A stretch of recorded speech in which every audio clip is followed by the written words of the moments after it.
بسم اللہ الرحمن الرحیم۔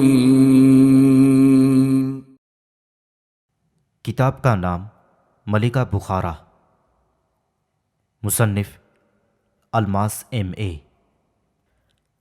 تاریخ کے ایک گمنام مجاہد المحلب ابن ابی صفرہ کی داستان۔ ایپیسوڈ 6۔ ادھر تو ملکہ ترکستان قبا خاتون اپنے غدار سپہ سالار کے مقابلے کی تیاریاں کر رہی تھی، اور دوسری طرف سپہ سالار بیگدار کے محل میں ایک نئی سازش کی داغ بیل ڈالی جا رہی تھی۔ بیگدار کو یہ تو معلوم تھا کہ ملکہ ترکستان نے 6 مردوں اور 6 عورتوں پر مشتمل ایک امن وفد مسلمان سپہ سالاروں کے پاس بھیجا ہے۔ اس وفد میں بخارا کا وزیر اعظم نیکدار بھی شامل تھا، مگر اسے یہ علم نہ تھا کہ ملکہ ترکستان خود بھی ایک کنیز کے روپ میں اس وفد کے ساتھ گئی تھی، اور وہاں ہونے والی گفتگو میں انترا یعنی ملکہ ترکستان پیش تھی۔ سپہ سالار کے بھلائے ہوئے جس اجلاس میں فرفوس اور قبالہ چائے کے درمیان تلواریں کھنچ گئی تھیں، اس کے دوسرے ہی دن وفد کے ساتھ جانے والے ایک مرد رکن نے تنہائی میں سپہ سالار سے ملاقات کی۔ ملاقات کرنے والا یہ رکن ایک کمزور دل کا مفاد پرست انسان تھا۔ پچھلی شب ہونے والے جلسے میں اس مفاد پرست نے یہ محسوس کیا تھا کہ ملکہ ترکستان کا دور ختم ہو رہا ہے اور سوغت کا نیا بادشاہ بیگدار ہوگا۔ چنانچہ اس نے ایک شخص کے ذریعے سپہ سالار کے پاس یہ پیغام بھجوایا کہ اگر سپہ سالار اس کی جان کی حفاظت کا وعدہ کرے تو وہ سپہ سالار کو چند ایسے رازوں سے آگاہ کرے گا جو اس کی موجودہ جد و جہد میں کافی مفید ثابت ہو سکتے ہیں۔ سپہ سالار کو یہ اطلاع ملی تو اس نے پیغام لانے والے ہی کے ذریعے اس شخص کو جوابی پیغام بھیجا کہ وہ یعنی سپہ سالار نہ صرف اس کی جان و مال کا ذمہ دار ہوگا، بلکہ اسے اپنے خاص حلقے میں شامل کر کے اس کا عہدہ دو چند کر دے گا۔ یہ بات طے ہو جانے کے بعد سپہ سالار نے اس شخص کو پوشیدہ طور پر اپنے محل میں طلب کر لیا۔ اس شخص کا نام تیغدار تھا۔ یہ دراصل زاشی پر عاشق ہو گیا تھا، مگر جب زاشی نے اسے منہ نہ لگایا اور اسے صاف صاف بتا دیا کہ اس کی منگنی لالے سے ہو چکی ہے اور وہ بہت جلد اس کی دلہن بننے والی ہے، اس بات سے دل برداشتہ ہو کر اس نے سپہ سالار کا سہارا ڈھونڈا تھا کہ شاید اس کے توسط سے زاشی اس کی طرف متوجہ ہو جائے۔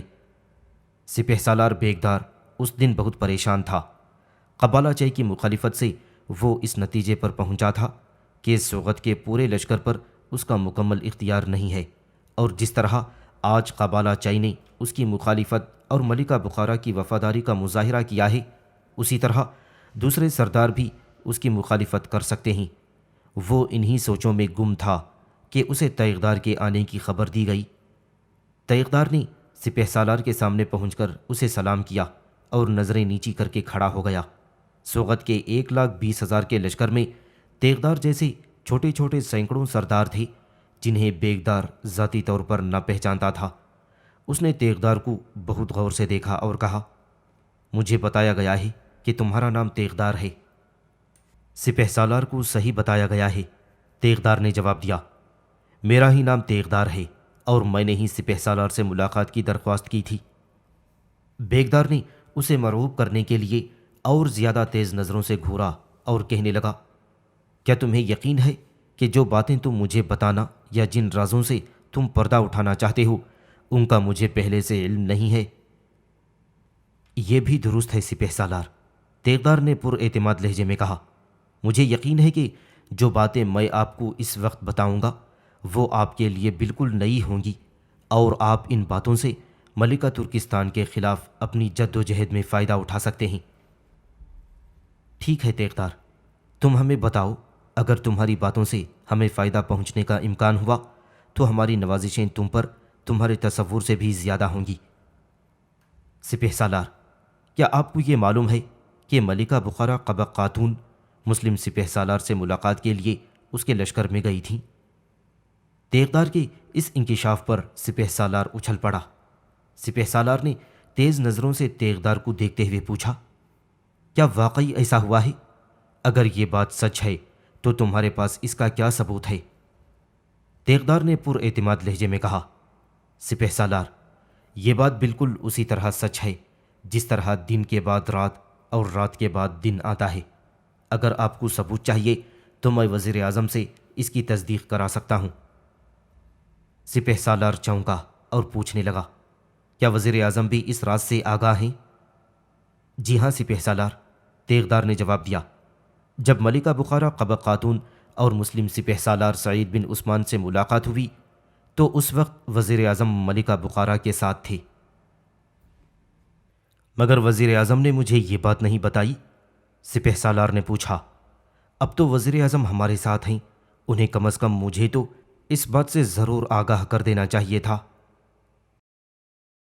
سامعین سے گزارش کی جاتی ہے کہ ہمارے دونوں چینلز کے پلیٹ فارم سے جتنی بھی آڈیو بکس کی ریکارڈنگ کمپلیٹ ہو چکی ہے اسے خود بھی سنیں اور زیادہ سے زیادہ شیئر کرنے کی کوشش کریں، اور ہمارے سوشل میڈیا پلیٹ فارم کے لنکس ڈسکرپشن میں دیے گئے ہیں، ہمیں سبسکرائب اور فالو ضرور کریں تاکہ آپ کو ضروری اپڈیٹس ملتے رہیں، اور ہماری ٹیم کی فنانشیل سپورٹ کے لیے پیٹریون کے لنک ضرور چیک کریں۔ جزاک اللہ۔ وہ آپ کو کیسے بتا سکتے تھے سپہ سالار؟ تیغدار نے کہا۔ ملکہ نے وزیر اعظم سے قسم لی تھی کہ وہ اس راز کو خود کبھی نہیں بھولیں گے۔ اچھا، یہ واقعہ کب پیش آیا؟ سپہ سالار نے پوچھا۔ آپ کو معلوم ہے کہ جس وقت مسلمان لشکر قلعہ بخارا کے سامنے اترا تو قلعہ بخارا سے ایک وفد گفتگو کے لیے مسلم سپہ سالار کے پاس گیا تھا؟ ہاں مجھے معلوم ہے، سپہ سالار نے تائید کی۔ اس وفد میں 6 مرد اور 6 عورتیں گئی تھیں؟ جی ہاں، ان عورتوں میں انترا نام کی ایک کنیز تھی جس کے بارے میں مشہور کیا گیا تھا کہ وہ ملکہ بخارا کی کنیز خاص ہے۔ یہ بھی ٹھیک ہے، مگر ملکہ قبق خاتون تو نہیں گئی تھیں؟ گئی تھی سپہ سالار، تیغدار نے زور دے کر کہا۔ ملکہ قبق خاتون کی کنیز خاص انترا خاتون ہی دراصل ملکہ بخارا تھیں۔ وہ انترا خاتون کے نام سے امن کے وفد میں شریک ہوئی تھیں۔ سپہ سالار اس انکشاف سے بہت خوش ہوا۔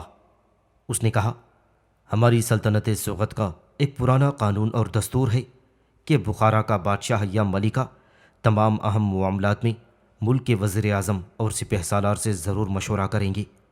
ملکہ نے یہ بات وزیر اعظم کو تو بتائی تھی، مگر مجھے اس معاملے میں بالکل تاریکی میں رکھا گیا۔ میں اس جلسہ عام میں ملکہ پر یہ الزام لگا کر اسے تذلیل کر سکتا ہوں۔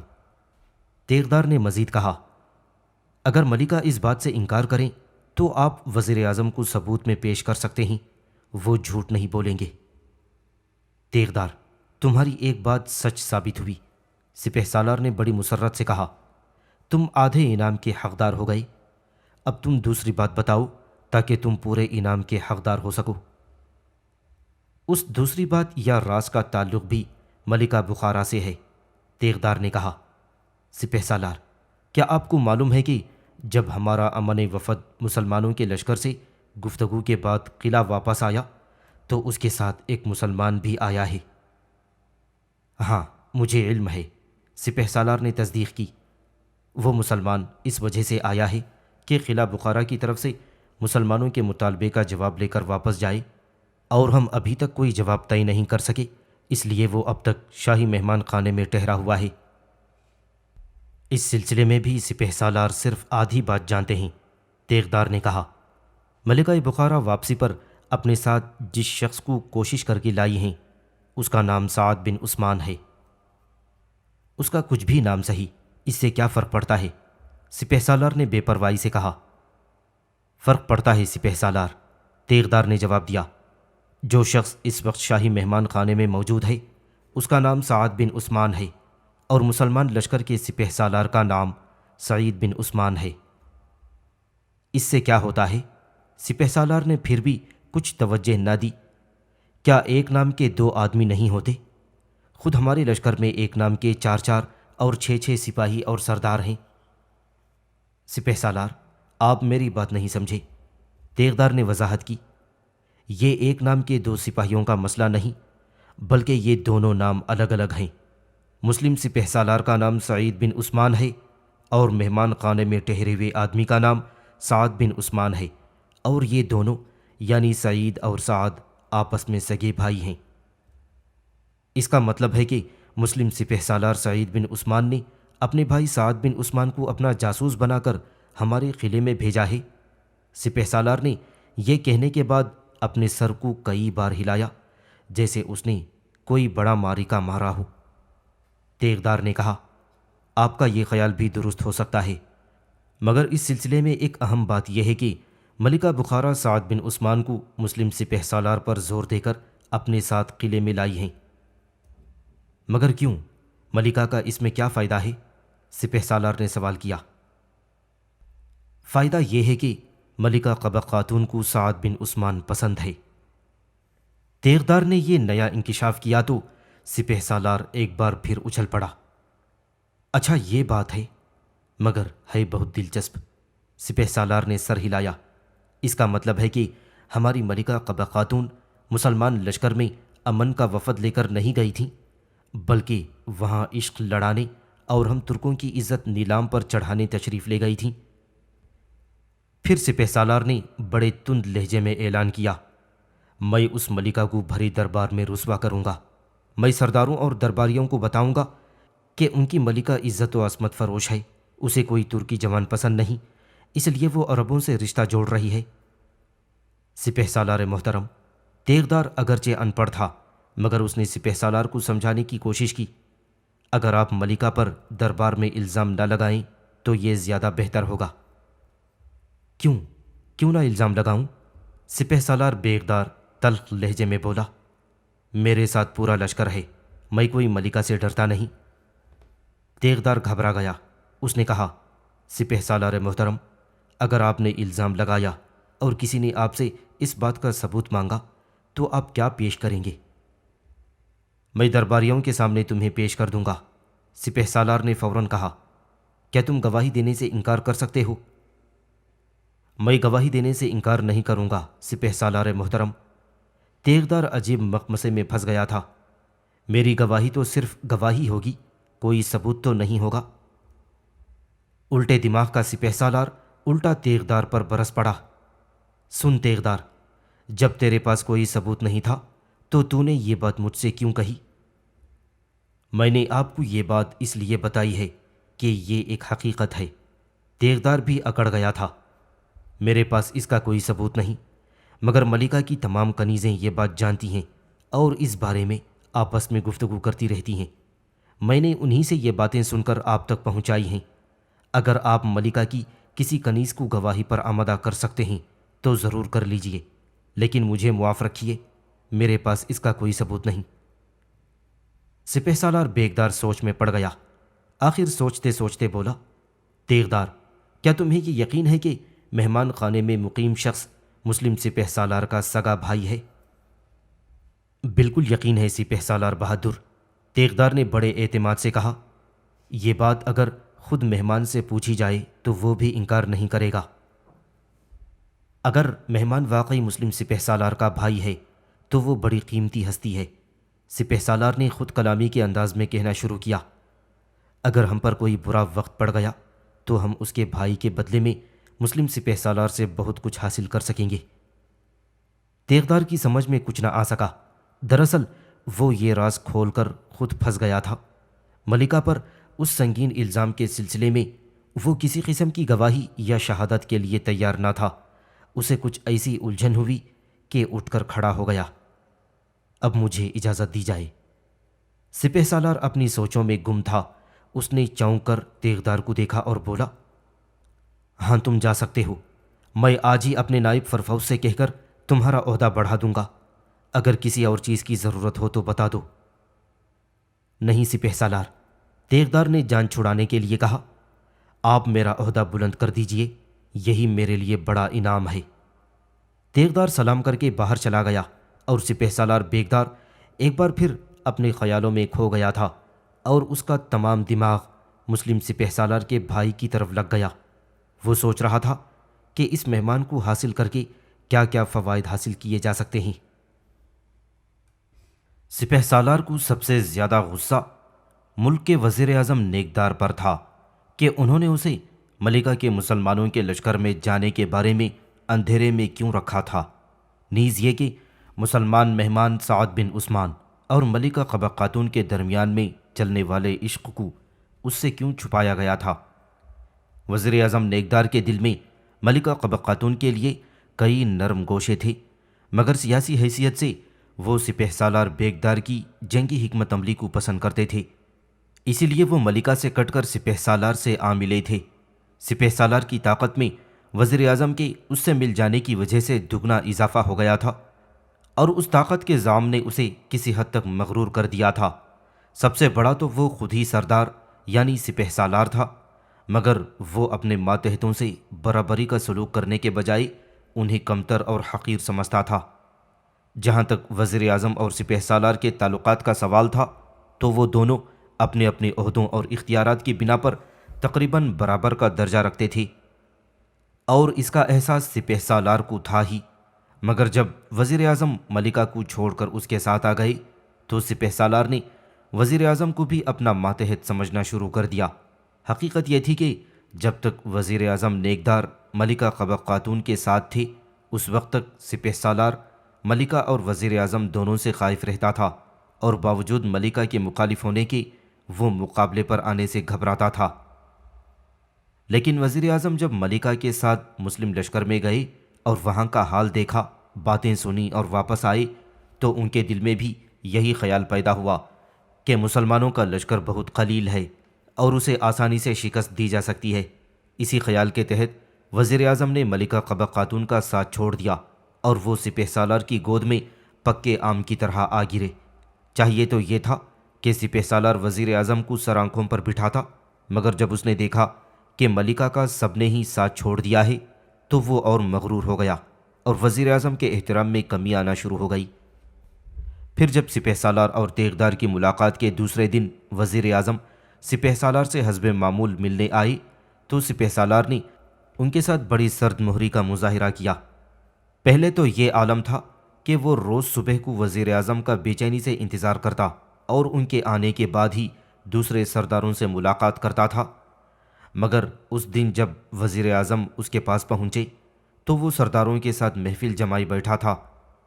وزیر اعظم کو تعجب تو ضرور ہوا، مگر پھر وہ یہ خیال کر کے مطمئن ہو گئے کہ شاید اہم مسئلہ درپیش ہے، اس لیے سپہ سالار نے ان کے آنے سے پہلے ہی محفل کا آغاز کر دیا ہے۔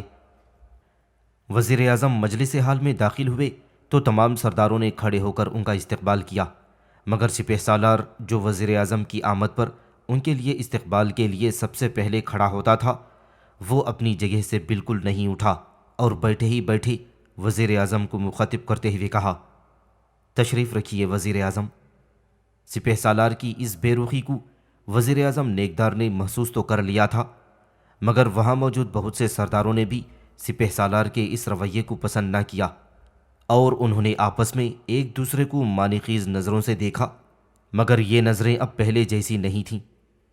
وزیر اعظم نیکدار جلے بھنے بیٹھ گئے تو سپہ سالار نے ایک دم اعلان کر دیا، مجھے وزیر اعظم سے چند معاملات پر اہم گفتگو کرنا ہے، اس لیے آج کی محفل برخاست کی جاتی ہے۔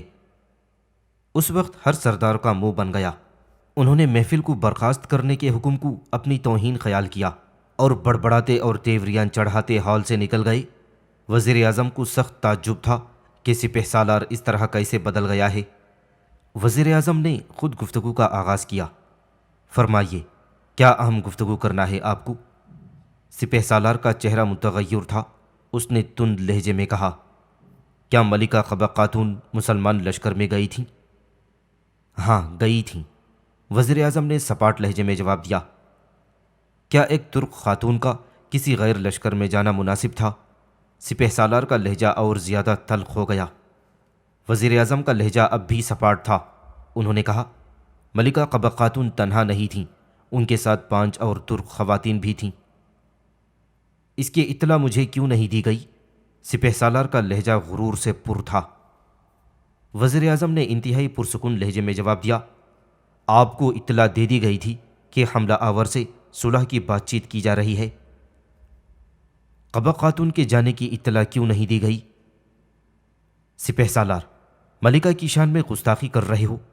ان کے نام سے پہلے لفظ ملکہ جو ان کا حق ہے ضرور لگنا چاہیے، اور اگر میں انہیں ملکہ نہ مانوں تو میں آپ سے گفتگو کرنے پر تیار نہیں ہوں، وزیر اعظم نے کہا اور اٹھ کر کھڑے ہو گئے۔ میری محفل سے اس طرح اٹھ کر جانا کیا میری توہین نہیں؟ وزیر اعظم نے کوئی جواب نہ دیا اور مجلس ہال سے نکل گئے۔ سپہ سالار کی ہمت نہ ہوئی کہ وہ جاتے ہوئے وزیر اعظم کو نرمی یا سختی سے روک سکے۔ وہ انہیں جاتا ہوا دیکھتا رہ گیا، پھر غصے سے بھناتا ہوا کھڑا ہوا۔ سپہ سالار بیگدار کا غصہ بڑھتا ہی چلا جا رہا تھا۔ وہ کچھ دیر غصے میں بھرا ادھر ادھر ٹہلتا رہا، پھر اس نے غلام بھیج کر اپنے نائب فرفوس کو مشورہ کر کے بلوایا۔ ذرا دیر بعد فرفوس اس کے سامنے تھا اور سپہ سالار کو دیکھتے ہی سمجھ گیا تھا کہ وہ اس وقت شدید غصے کے عالم میں ہے۔ فرفوس اس کے سامنے کھڑا تھا، مگر سپہ سالار اپنے خیالات میں الجھا ہوا ادھر سے ادھر آ جا رہا تھا۔ شاید اس نے فرفوس کو دیکھ لیا تھا مگر اس پر توجہ نہ دی تھی۔ فرفوس نے اسے اس لیے نہیں ٹوکا کہ کہیں سپہ سالار اپنا غصہ اس پر نہ اتار دے۔ آخر سپہ سالار ایک جگہ رکا۔ فرفوس بالکل اس کے سامنے تھا۔ سپہ سالار سر کو جھٹکا دے کر بولا، تم کب آئے فرفوس؟ جب آپ نے یاد کیا تھا میں اسی وقت حاضر ہو گیا تھا، فرفوس نے جواب دیا۔ پھر مجھے اطلاع کیوں نہیں دی؟ سپہ سالار نے سوال کیا۔ فرفوس کو ہنسی آ گئی اور اس نے کہا، میں اطلاع کس کو دیتا؟ آپ تو میرے سامنے موجود تھے اور اپنے خیالوں میں الجھے ہوئے تھے۔ مجھے ٹوک دیا ہوتا، سپہ سالار نے بات بنائی۔ اسے میں گستاخی سمجھتا ہوں سپہ سالار، فرفوس نے نہایت ادب سے کہا۔ آخر بڑے اور چھوٹے میں کچھ فرق ہونا چاہیے۔ پتہ نہیں آپ کن خیالوں میں الجھے ہوئے تھے۔ میرے ٹوکنے سے آپ کے خیالات کا سلسلہ اچانک ٹوٹ جاتا، اس سے نقصان بھی پہنچ سکتا تھا۔ سپہ سالار نے ایک ٹھنڈی سانس لی، پھر بولا، میں اس مسئلے کو جس قدر جلد نمٹانا چاہتا ہوں اس میں دیر ہی ہوتی چلی جا رہی ہے۔ روز ایک نئی بات نکل آتی ہے۔ کیا ملکہ نے کوئی نیا گل کھلایا ہے؟ فرفوس نے دلچسپی ظاہر کی۔ ملکہ نے نہیں، اس کے وزیر اعظم کا دماغ خراب ہو گیا ہے، خواہ مخواہ منہ پھولا کر گیا ہے اس وقت، سپہ سالار نے بتایا۔ فرفوس فکر مند ہو گیا، مگر وزیر اعظم تو ہماری طرف تھے، میرے خیال سے انہیں ہماری طرف ہی رہنا چاہیے۔ میں کب چاہتا ہوں کہ وہ ہمارا ساتھ چھوڑیں؟ سپہ سالار کے لہجے میں ذرا سی تلخی پیدا ہوئی۔ تم سنو گے تو حیران رہ جاؤ گے۔ اس ملکہ کی دیدہ دلیری تو دیکھو، یہ امن وفد کے ساتھ ایک کنیز کے بھیس میں دشمن کی خیمہ گاہ میں گئی تھی۔ فرفوس نے نظر اٹھا کر سپہ سالار کو دیکھا، پھر نظریں جھکا لیں۔ اس اہم اطلاع پر اس نے کوئی تبصرہ نہ کیا۔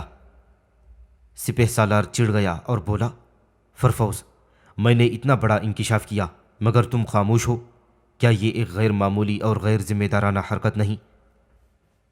معزز سپہ سالار، فرفوس نے کہا، آپ نے بالکل ٹھیک فرمایا، یہ ایک انتہائی غیر معمولی بات ہے اور ملکہ قبا خاتون نے انتہائی غیر ذمہ دارانہ حرکت کی ہے۔ مگر تم خاموش کیوں تھے؟ میرے کہنے پر بول رہے ہو۔ سپہ سالار کا غصہ کچھ اور تیز ہو گیا۔ میں اس لیے نہیں خاموش تھا سپہ سالار، فرفوس نے بھی ایک انکشاف کیا۔ دراصل میری خاموشی کی اصل وجہ یہ تھی کہ مجھے بھی اسی وقت معلوم ہوا ہے کہ ملکہ نے یہ حرکت کی ہے۔ میں آپ کو اطلاع دینے آنے ہی والا تھا کہ آپ کا ہرکارہ پہنچ گیا اور میں اس کے ساتھ آپ کے پاس آ گیا۔ اچھا تو تمہیں بھی معلوم ہو گیا؟ سپہ سالار بیگدار خوش ہو گیا۔ جی ہاں، مجھے بھی معلوم ہو گیا، فرفوس نے جواب دیا۔ یہی نہیں بلکہ مجھے اور بھی بہت کچھ معلوم ہوا ہے۔ اور کیا معلوم ہوا ہے تمہیں؟ سپہ سالار نے دلچسپی سے پوچھا۔ فرفوس نے بتایا، اور یہ معلوم ہوا ہے کہ ہمارے وفد کے ساتھ حملہ آوروں کے لشکر کا ایک سردار ان کا قاصد بن کر آیا ہے تاکہ وہ ملکہ کا جواب ان تک لے جا سکے، لیکن سپہ سالار نے فرفوس کو ہاتھ کے اشارے سے روکا اور کہنے لگا، اس سے آگے میں بتاتا ہوں۔ وہ شخص جو مسلمانوں کا قاصد بن کر آیا ہے اصل میں مسلمانوں کے لشکر کی سپہ سالار کا سگا بھائی ہے۔ سپہ سالار کو بالکل ٹھیک بتایا گیا ہے، فرفوس نے دخل دیا۔ مجھے بھی یہی بات معلوم ہوئی ہے۔ اس کے علاوہ یہ بھی معلوم ہوا ہے کہ سپہ سالار کے بھائی کو قلعہ بخارا بھیجنے کی سفارش خود ملکہ قبا خاتون نے کی تھی، اس لیے کہ وہ مسلمان نوجوان ہماری ملکہ کو پسند آ گیا تھا۔ بہرحال مجھے جو کچھ معلوم ہے یا جو کچھ تم جانتے ہو وہ سب درست ہے؟